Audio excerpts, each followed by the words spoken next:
everybody. Am I good with the mic? All right. Let's see. There we go. So, why are you here? Why did you guys come to college? My guess is you were probably really good students in high school. You're diligent workers. And now you're going to pursue a degree at a top-tier university. In a few short weeks, terrifyingly, or maybe you have a few years, you're going to land that perfect dream job. That's probably all true, but my guess is it's an oversimplification of why you're here. You probably also came to college to meet diverse people from new backgrounds, to learn new and challenging skills, to explore that independence. And in that process, we all got interrupted by COVID. Thank you very much. So, in that moment of international existentialism, what can we take away?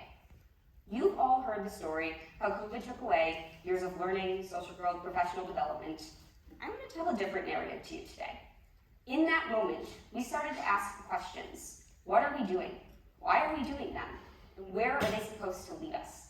And out of those answers, we became better leaders and learners. My path took a really unexpected diversion in fall of 2020 because I decided not to go back to school. At the time, I had some pre-existing health conditions, but mostly, I just knew an international pandemic wasn't conducive to my learning. I'm a German major. As you can imagine, on my classes, speaking in German, you don't learn that much. And being worried about infection, being locked down, isolated, that's not the social experience that I wanted. My decision was made easier because in the spring of 2020, just before COVID happened, I founded a speech and debate coaching company. And as the pandemic worsened and every other camp was forced to close down, our previously virtual program absolutely flourished. We nearly broke our own infrastructure. And so that summer, where most of my peers were languishing over postponed jobs and canceled internships, I was working 45 to 50 hours a week, running a successful and profitable business. And it was amazing. But when that fall came around, I knew I didn't really want to go back to school, given the circumstances. My business needed someone to be there full time. So I decided overnight I wasn't going to be a student. I was going to be a business owner, a manager. I had like 20 employees and literally no experience. I was 20 years old, right? So there's a lot you can glean from that. Now you might be wondering, Cindy, that's really cool. I don't own a business right now, so what am I supposed to do with the experience you've had? And what I would tell you is that while you could start a business today, I'm happy to talk about it if you want, the things that I learned stepping outside of the academic bubble weren't things I was able to learn in college. They aren't even necessarily business lessons, but rather the professional adulting skills that all of us want the day we graduate.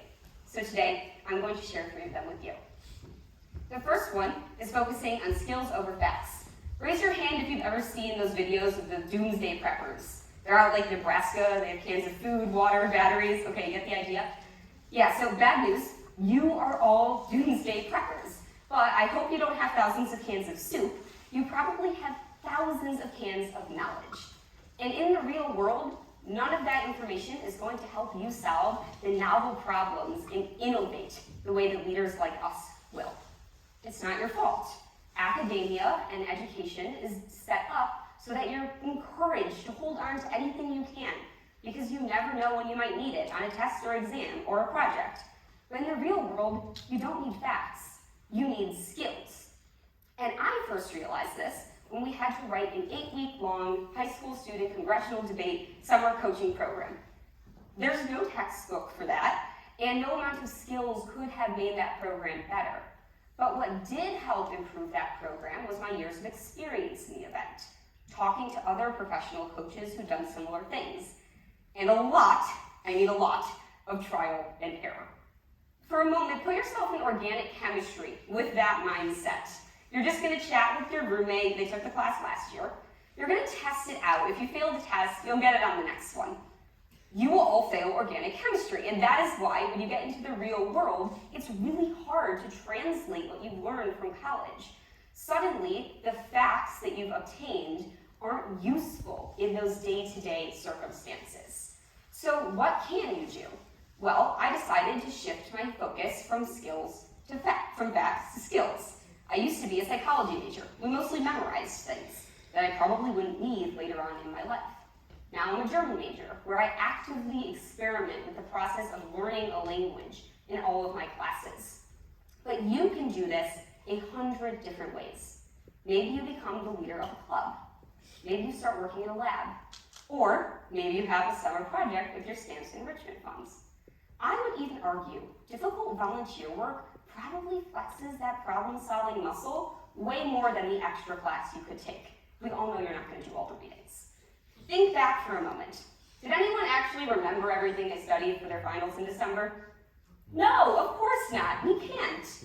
But what you will remember is the way you solved difficult problems. The framework you established, you'll carry with you for a lifetime. That's a far better use of college than just memorizing things. The second lesson I want to talk about is what you need once you have all of these skills, and that's self-motivation and time management. So, for 12 years, you've all been students. Clearly you're here, so you're really good at being students too. But the next 45 to 60 years of your life are undefined. Maybe you've always dreamed of climbing Mount Everest. Perhaps you want to write a book.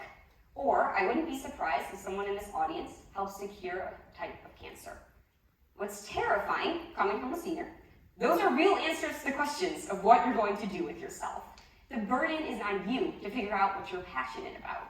And when I stepped back from being in a college environment, I realized how much my motivations and my time was being managed by my university, the deadlines they had and the institutional expectations. Suddenly, I was a professional and people said, what are you going to do? And I was supposed to actually answer and not just ask the registrar for next semester's classes. And it's a really scary reality because we don't stop to think about how our hour-to-hour self is going to experience the job we're going to have. Will your current conscious, moment-to-moment tasks engage you in your future job? If not, you probably won't like it. It's no different than picking a class. A purely based lecture class isn't engaging you, and it's why we often enjoy those challenging seminars so much more. Now, what I'm not saying is don't do things that you don't like. No one in here is suited to be in residency, but many of you will make great doctors. What I am suggesting is that you consider how much do those long-term goals motivate you in the painful moments of the jobs you're going to have. That's the question that we all have to learn to answer, and it's really challenging. I first realized this when my business experience interrupted my plans to get a psychology PhD. I'd worked in a lab, I'd written some papers, I was confident I would be good at it, but I actually didn't like anything I was doing. And I only realized that once I found the more fast-paced, riskier, and innovative world of startups and business.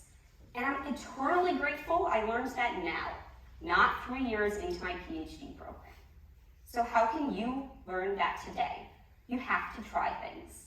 Have jobs, work internships in the summer, talk to young professionals who were in your shoes 5 or 6 years ago about what their day-to-day life is like. And what I find so cool about this opportunity is that we get to orient ourselves towards discovery for once in our lives. You get to decide not what path am I going to take, but what path am I going to create for myself. And this is an interesting discussion to me because it fundamentally changes how we think about our time. We've got lofty goals. We want to be doctors, lawyers, CEOs, maybe presidents. And the problem is those goals are in constant conflict with our day-to-day tasks, like studying or cooking dinner. And we are guilty, like everybody in the world, of prioritizing the at-hand necessities. And that means neglecting the really hard long-term reflection of why these steps are happening and where they're supposed to be leading us. It's a difficult question to answer, but it's one we have to start thinking about now. Otherwise, when you get to that long-term plan, you don't really know what you want to do. Now, I'm not advocating you let go of long-term goals altogether. My experience running a business taught me equally the Marie Kondo-style approach to life is pretty bad. If you only think about the 5 and 10-year plans, you get caught up in the imagination of the future, and you have no concrete steps to deliver that future into fruition. Instead, we constantly need to find balance. It's a practice of managing long-term strategy with short-term necessity. And in that process, learning to lay stepping stones from day 1 to 1,000 so you can turn your imagined future into a reality. Now, there's no one right way to do this, so I'm not going to attempt to preach mine. What I know for sure is that thinking about time as a color-coded, hour-to-hour Google Calendar is the wrong way to do this. And because when you graduate, that's not how the real world works. What is important is instead thinking of this as an alignment problem, short-term and long-term, and how to bring them together. And I also know college is your first, and some might say last, opportunity to test run. So play around with how you're going to manage and motivate yourself. My final lesson today comes out of my answer to what motivates me, and that's the importance of leadership, cultivating it both within yourself and amongst others. Leaders have never been built in the classroom. The power dynamic, the hierarchy structure, they just don't make us leaders. We're always learning, but we're never leading. And the problem with that is leaders are built outside of the classroom in the things that we don't put as much time and energy into as students. You will become a leader in a club, a sports team, maybe even amongst your roommates, of course in your scholarship cohort. And I'm someone who seriously thought I was a good leader coming into college. I run a 200-person debate team in high school with all of the boring executive roles and emotional responsibilities, and I was positive I understood what leadership meant. But in retrospect, I view leadership as this temporary status. It was a position I was granted, and in exchange, someone would grant me admission to a great college, a scholarship. And maybe you think about it in terms of getting admitted into a grad school or future career path. And that's just plain wrong. Leadership is not a temporary status in the professional world. It's permanent. It's an identity. And I fundamentally realized this when I stepped back from my role running a company to pursue new opportunities this fall. I couldn't just drop being a leader, but rather the leadership skills I had earned carried with me in non-business experiences. It's really tough managing people at 20 years old. I'd argue tougher than anything you do from a business standpoint. But once you know how to manage people, you don't lose that skill. What you do learn is new meanings. You realize leadership is about sacrifice, selflessness. Words like empathy, delegation, take on a new meaning. The decisions I made to fire someone really did impact their lives, not just their Saturday afternoon. And as much as I could relish in the pride of watching people grow under my mentorship, I have to live with the guilt of knowing choices I made had real, significant consequences for the people on the other end. The hard part about this is you don't get to practice leadership until you're already the leader. And so that means by the time you have that responsibility, you're supposed to magically understand sacrifice and selflessness and empathy in a moment. And that's impossible to do. My hunch, though, is everybody in this room kind of gets that. You're here because you're a leader. Because you were a leader in high school, because you're going to continue being a leader in college, and because post-graduation, you're going to be a leader in your professional field. So I'm not going to be your scholarship director and say, add more leadership roles to your resume. What I'm going to suggest is that you stop thinking about leadership as a role for you, as a position that you have. And you start thinking about leadership as a responsibility to everybody else.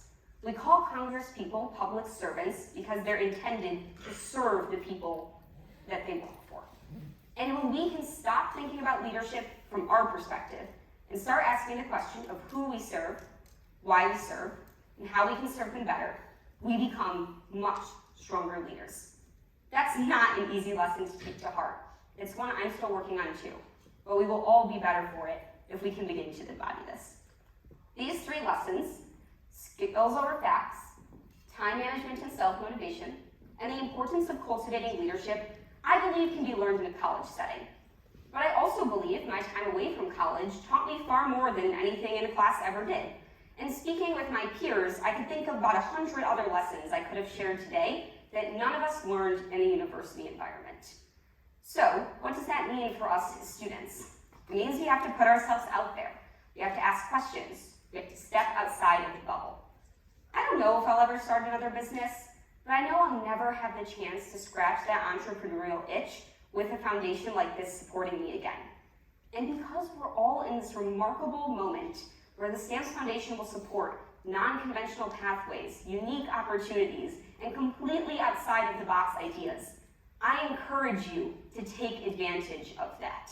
You never in your life will have the opportunity you have today.